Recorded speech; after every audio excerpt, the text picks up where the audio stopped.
আলহামদুলিল্লাহ আলহামদুলিল্লাহি রাব্বিল আলামিন হামদাশ শাকিরিন ওয়াস সালাতু ওয়াস সালামু আলান নবিয়্যিল আমিন ওয়া আলা আলিহি ওয়া আসহাবিহি আজমাইন। আল্লাহ সুবহানাহু ওয়া তাআলার কাছে শুকরিয়া আদায় করছি যে মহান রব আল্লাহ সুবহানাহু ওয়া তাআলা আমাদেরকে কিছু কথা শুনবার তৌফিক দান করেছেন। আল্লাহুম্মা আমিন। আজকে আমরা জানব গোটা পৃথিবী জুড়ে বুদ্ধিমান ব্যক্তিকে।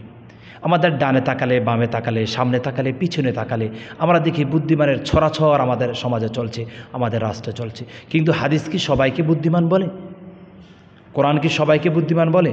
আমরা যে হাদিসের টুকরা থেকে যদি জানতে চাই, রাসূল আরবি সাল্লাল্লাহু আলাইহি ওয়াসাল্লাম বলেছেন, আল কাইয়িসু মান দানা নাফসাহু ওয়া আমিলা লিমা বা'দাল মাউত। সুবহানাল্লাহ সুবহানাল্লাহ। কত চমৎকার উক্তি, কত চমৎকার কথা, কত সুন্দর কথা।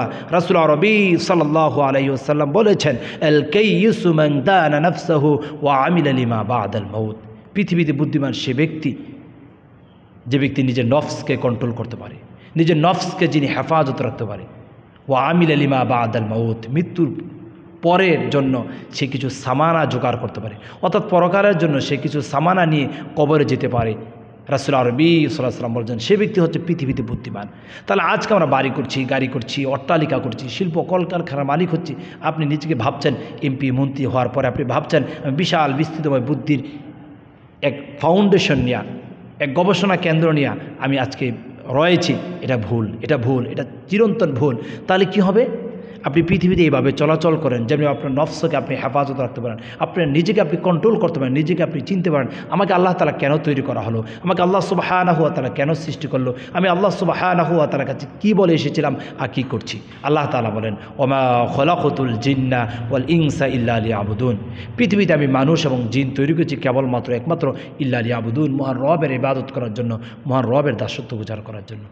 আপনি দুনিয়াতে আসার পরে মহান রবের ইবাদত করছেন না, মহান রবের দাসত্ব গুজার করছেন না। আপনি নিজেকে ভাবছেন আপনি পণ্ডিত, স্কলার, আপনি নিজেকে ভাবছেন অনেক জ্ঞানী, আপনি গুণী। না, ইসলাম বলেছেন আপনি জ্ঞানী নয়, আপনি গুণী নয়। আপনার নিজের নফসকে আপনি কন্ট্রোল করতে পারেন নাই, নিজের নফসকে আপনি হেফাজত করতে পারেন নাই, নিজের ভিতরে আপনি আত্মশুদ্ধি লাভ করতে পারেন নাই, তাহলে আপনি পৃথিবীতে বুদ্ধিমান নয়। রাসূল আরবি সাল্লাল্লাহু আলাইহি ওয়াসাল্লাম তার জন্য বলছেন, আল কাইয়িসু মান দানা নাফসাহু ওয়া আমিলা লিমা বা'দাল মাউত। যে নিজের নফসকে হেফাজত করতে পেরেছে, নফসকে কন্ট্রোল করতে পেরেছে, নিজেকে নিজে সে চিনেছে কেন আল্লাহ তাআলা তাকে তৈরি করলো, তারপর পরকালের জন্য সে কিছু সামানা তৈরি করলো, জোগাড় করলো। রাসূল আরবি সাল্লাল্লাহু আলাইহি ওয়াসাল্লাম বলছেন পৃথিবীতে সে ব্যক্তি হচ্ছে বুদ্ধিমান। সুবহানাল্লাহ। তাহলে আসুন নিজেকে আল্লাহ তাআলার কাছে সুফত করি, নিজেকে ইসলামের প্রতিটি বিধান, প্রতিটি আহকামের কাছে সুফত করে নিজেকে নতজানু হয়ে আল্লাহর দিকে রুজু হয়ে যদি হতে পারে, ইহকালীন জিন্দেগিতে সফলতা রয়েছে, পরকালীন জিন্দেগিতে মুক্তির বিশাল বিস্তৃতময় জান্নাত আমাদের জন্য রয়েছে। আল্লাহুম্মা আমিন। দিন ভাইরা, your Islamic channel.